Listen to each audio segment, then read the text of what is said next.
the block. Signed goodbye. Lewiston State Bank, your hometown bank. ARS, Blood and Fire Cleaning will fix your disaster. Cache Valley Specialty Hospitals, you do have a choice in emergency care.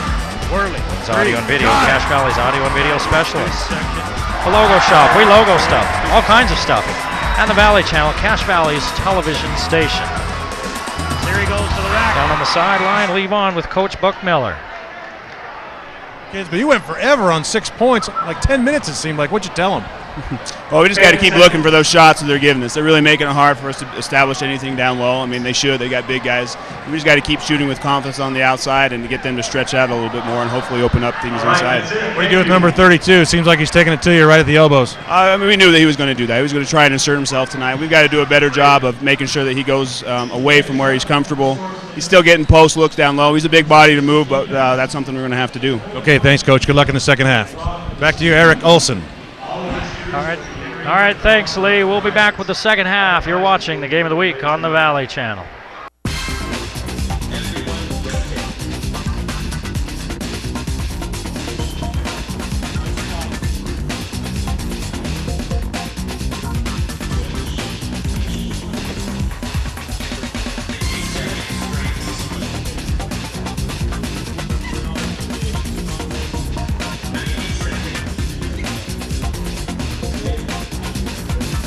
Sports Academy, your club, your results, your life. Well, both teams out here as we get ready to start the second half. It's a 3-point halftime lead for the Skyview Bobcats, 24-21. Hope you enjoyed the first half. I'm Eric Olson, and with me, Lee Vaughn. And you get any sort of vibe off Coach Buck Miller? Well, you know, I think he's pretty happy with where he's at right now. And, you know, he mentioned that they just got to work and keep getting at it. And, you know, high school basketball, it's all about psyche sometimes because the athletes are generally pretty even from school to school, and got to keep those 16-year-olds with their head in the game, and that's hard to do. Well, what kept Mountain Crest in it when Skyview looked like they were going to start running away with it was 7 first-half turnovers by the Bobcats, and they've had trouble this year where they'll go in stretches where they'll get careless with the ball. Mountain Crest pressing. Well, you almost saw it right there. Corbell with the lay-in.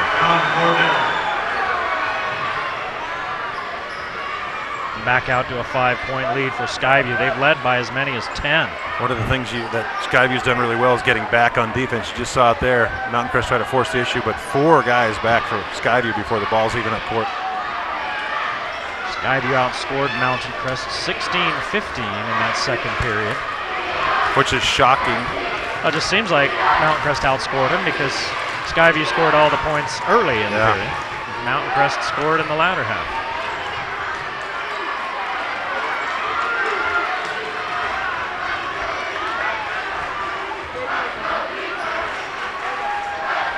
Mountain Crest again moving it around and looking for a high percentage shot. You know, and that is awful tough, playing against a team this big that's just packing it in there. Yeah, you got to hit that outside shot to loosen up the interior of that defense, and that really has been kind of streaky for Mountain Crest. Mountain Crest would like to get some turnovers and get out and run before those bigs can get back. But they're not really pushing the ball much off a miss. Pickett still scoreless.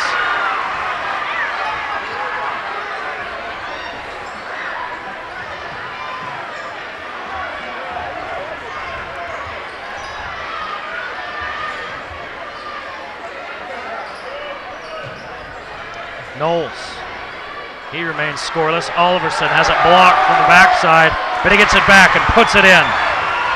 Oliverson. That's a good move. You got a backside defender who's going to take that ball away from you, just move around underneath the rim and use that as a defender for the defender.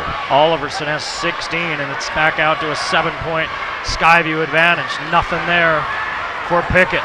Boy, Pickett has been shut down, averages nearly 14 points a game. Got 0 tonight. Moore lets Pututau go all the way over top of him.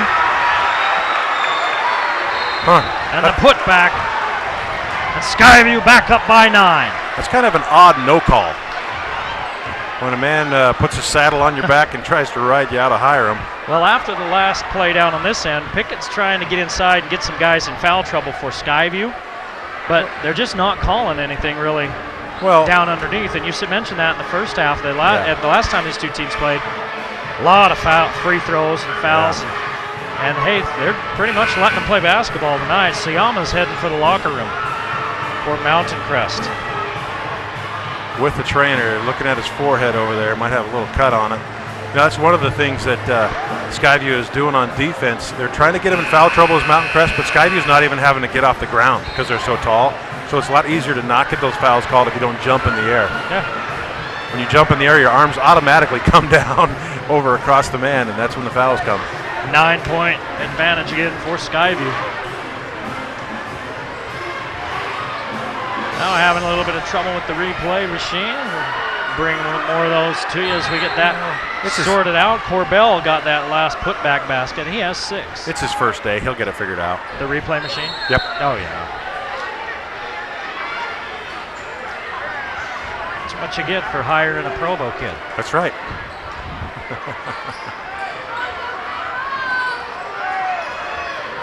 Lewis off the bench and into the game. Sayama had to head for the locker room. Actually, he's over on the sideline. Caressa in double figures with 10. They're looking at Sayama. He looks like maybe he has a cut on his they're looking at his eyebrow.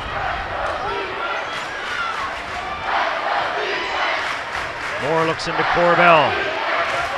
Corbell just too big for Pututau. There's Oliverson there.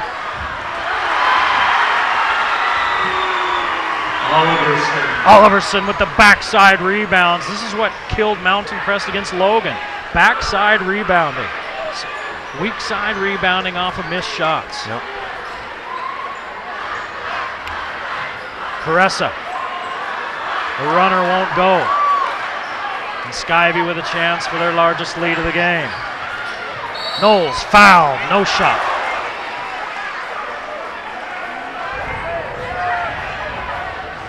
Only free throws in this game, and now I'm jinxing the heck right out of it. Yep. The only free throws in this game, 2 technical free throws shot by Mountain Crest. Coming into the game now for the Mustangs, Tyler Crosby, the sophomore. He replaces Eddie Hall.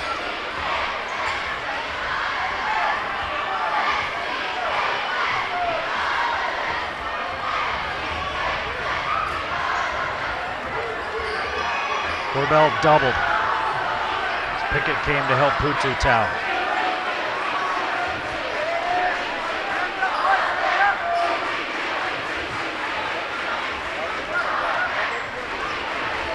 I don't think either one of these teams will come out of their man-to-man defense all night. Ty Nielsen working on Crosby. And a pair of sophomores out there, and Crosby gets rung up. Did we even see Crosby in the first half? No. He's been a big contributor this year so far, and that's probably a good move by Coach Bucknell to get him in the game.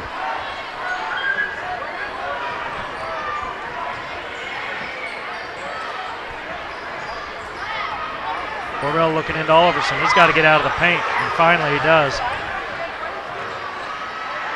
Nielsen, shot short, knocked out of bounds by Corbell. Oliverson had his man pinned, but they didn't get it into him. Grayson Moore says, I know, big man. We'll feed the beast. It's all right.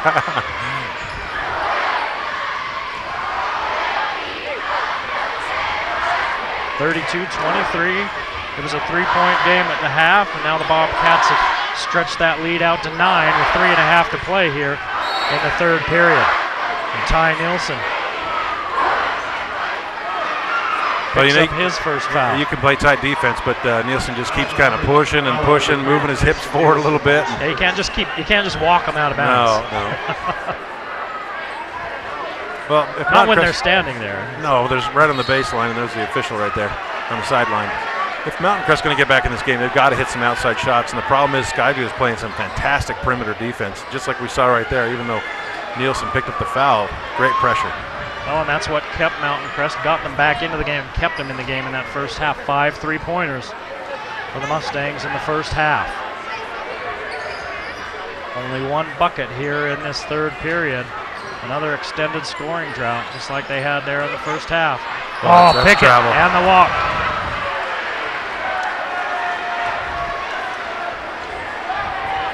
He did the jump stop with the hop. Yep, you got to shoot it. 2 steps, jump stop. No, you got to. Mountain Crest has been pressuring more here in this second half. Knowles gets by Crosby. Leaves it off for Oliverson, and Pututau takes it away. Boy, they're letting him play, aren't they? Yes, sir, they are. Pututau was open, and Caressa had his back to him. Pututau was all alone under the basket before Oliverson got back. Pututau quiet, no points in this game. Neither is Pickett. And there's another turnover for Mountain Crest.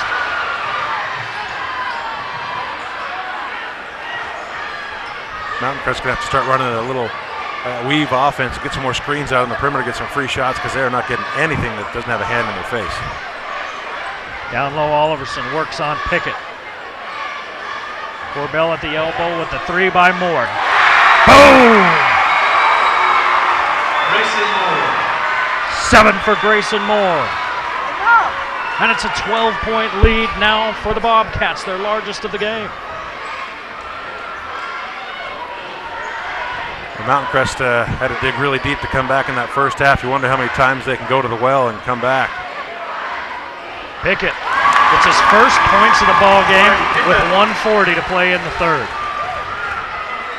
Moore's got Corbell, takes it himself. Grayson Moore with 9, 5 here in the last 30 seconds. Caressa loses it. Moore steps on the end line trying to save it back in. There's your SC Needham Jewelers sign of the clock, a 12-point Skyview lead with 83 ticks on the clock. SC Needham Jewelers, or Utah gets engaged. Pututau. I think they'll give Mo that shot all day long.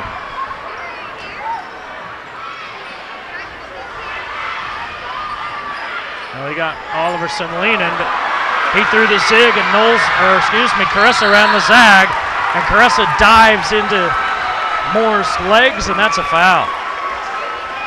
Caressa's first foul of the ball game, and it's the third team foul on Mountain Crest. With 1:02 to play in the third, Mountain Crest in danger territory, Levon, of seeing this thing getting blown wide open. 12 points is pretty dang close to being blown wide open. Well, we saw them come back from 10 in a hurry in the first half. Well, they pulled it within 1. Yep.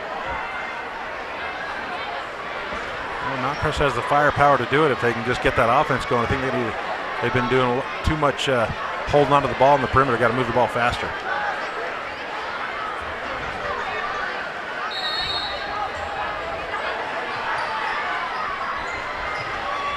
Oliverson finds Corbell. Nice pass.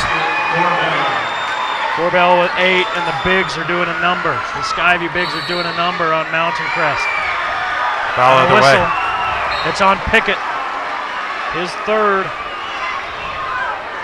Oliverson with 18, 8 for Corbell, 4 for Nielsen. That's 30 points, 30 of the 39 Bobcat points by the bigs. And most of the rest of them by this man here, Grayson Moore. No. It's a young man, I guess. Crosby fouled on his way in. Ty Nielsen gets the call. That's good no-shot foul call.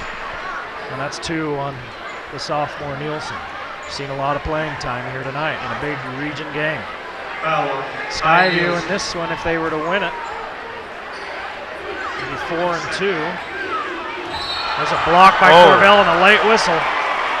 As I said, he got Pickett across the wrists. Corbell's first foul of the ball game. Last foul on Don Corbell. Yeah, 34.9 to play in the third period, and that's your first foul as a low post player. You can be physical a little longer. That means you can bring a crowbar to the fourth quarter. That's right. Skyview has not shot a free throw the entire game. That was Mountain Crest's third. The only other free throws, in case you just joined us,